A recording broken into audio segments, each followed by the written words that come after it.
Awas, awas kamera. Ditutup, ditutup.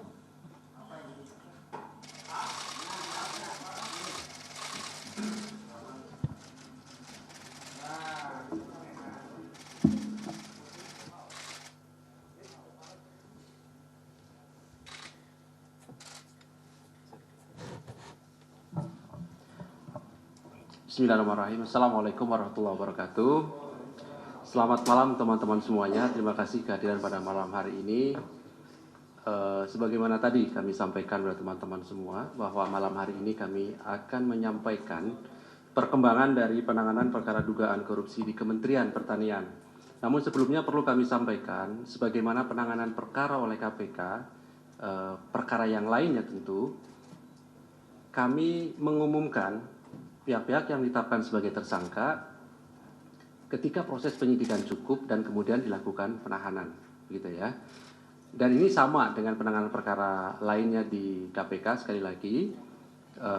Oleh karena itu, karena ada proses-proses ketika naik pada proses penyelidikan ke penyidikan, tentu kami telah memiliki kecukupan alat bukti, gitu ya. Kemudian kami harus melakukan proses administrasi penyidikan, kemudian melakukan pemeriksaan terhadap saksi-saksi kepada tersangka, baru kemudian melakukan penahanan. Jadi ada proses lebih dahulu sesuai dengan hukum acara, dan itulah yang kami patuhi. Oleh karena itu, malam hari ini tim penyidik KPK menyatakan cukup untuk proses penyidikan, sehingga nanti kami umumkan siapa saja yang ditetapkan sebagai tersangka dalam perkara dimaksud. Hadir malam hari ini pimpinan KPK Pak Johanis Tanak dan juga pelaksana tugas Deputi Penindakan Pak Asep Guntur.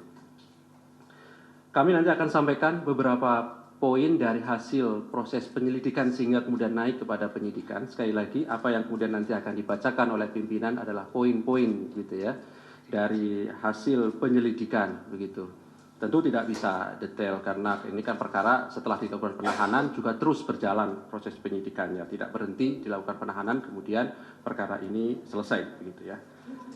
Setelahnya kami beri kesempatan kepada teman-teman seperti biasa, silahkan kita fokuskan lebih dahulu terkait dengan penanganan perkara di Kementerian Pertanian ini, karena saya yakin, karena kami yakin bahwa pertanyaan dari teman-teman begitu banyak terkait perkara yang akan diumumkan pada malam hari ini. Baik, kami silahkan Pak Johanis Tanak untuk menyampaikan beberapa poin perkembangan dari perkara dugaan korupsi di Kementerian Pertanian dimaksud. Terima kasih kesempatan diberikan kepada kami. Assalamualaikum warahmatullahi wabarakatuh. Selamat malam, salam sejahtera kita semua. Om Swastiastu, Namo Buddhaya, salam kebajikan. Pada hari ini, Rabu 11 Oktober 2023, kami akan menyampaikan proses penyidikan yang sedang dilaksanakan, yaitu perkara dugaan tindak pidana korupsi terkait bersama-sama menyalahgunakan kekuasaan dengan memaksa memberikan sesuatu untuk proses lelang jabatan, termasuk ikut serta dalam pengadaan barang dan jasa, disertai penerimaan gratifikasi di lingkungan Kementerian Pertanian Republik Indonesia. Dengan masuknya laporan masyarakat ke KPK yang dilengkapi dengan informasi dan data yang akurat, sehingga dapat dilanjutkan prosesnya pada tahap penyelidikan dan untuk menemukan adanya peristiwa pidana. Kemudian berproses sehingga diperoleh kecukupan alat bukti untuk dinaikkan ke tahap penyidikan dengan menetapkan dan mengumumkan tersangka sebagai berikut. 1. SYL, Menteri Pertanian Republik Indonesia, periode 2019-2024. 2. KS, Sekretaris Jenderal Kementerian Pertanian Republik Indonesia. Ketiga adalah MH, Direktur Alat dan Mesin Pertanian, Direktorat Jenderal Prasarana dan Sarana Pertanian, Kementerian Pertanian Republik Indonesia. Adapun konstruksi perkara diduga telah terjadi. Pertama, SYL menjabat sebagai Menteri Pertanian RI periode 2019 sampai 2024 di Kementerian Pertanian Republik Indonesia. Selanjutnya dalam periode kepemimpinan SYL ini selaku Menteri Pertanian, KS diangkat dan dilantik selaku Sekretaris Jenderal Kementerian Pertanian, dan MH juga diangkat dan dilantik selaku Direktur Alat dan Mesin pada Direktorat Jenderal Prasarana dan Sarana Pertanian Kementerian Pertanian RI. SYL kemudian membuat kebijakan personal kaitan adanya pungutan maupun setoran, diantaranya dari ASN internal Kementan untuk memenuhi kebutuhan pribadi termasuk keluarga intinya. SYL menginstruksikan dengan menugaskan KS dan MH melakukan penarikan sejumlah uang dari unit eselon 1 dan eselon 2 dalam bentuk penyerahan tunai, transfer rekening bank, hingga pemberian dalam bentuk barang maupun jasa.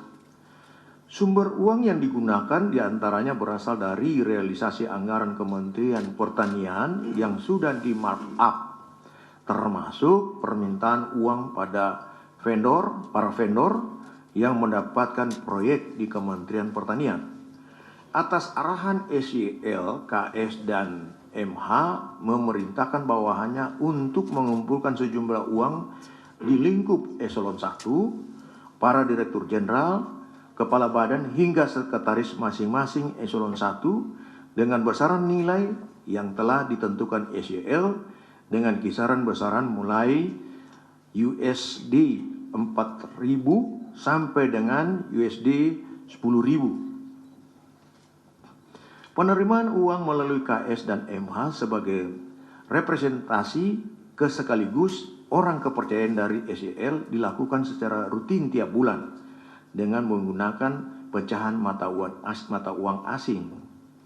Penggunaan uang oleh SYL yang juga diketahui KS dan MH antara lain untuk pembayaran cicilan kartu kredit dan cicilan pembelian mobil Alphard milik SYL.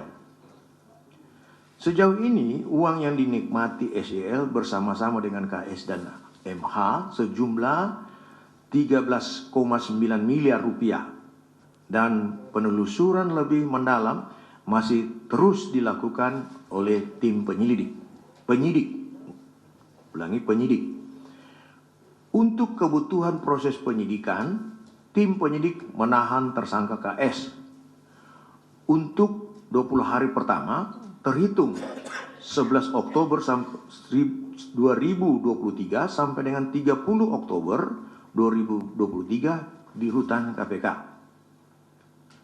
Sedangkan tersangka SYL dan tersangka MH hari ini mengkonfirmasi tidak bisa hadir.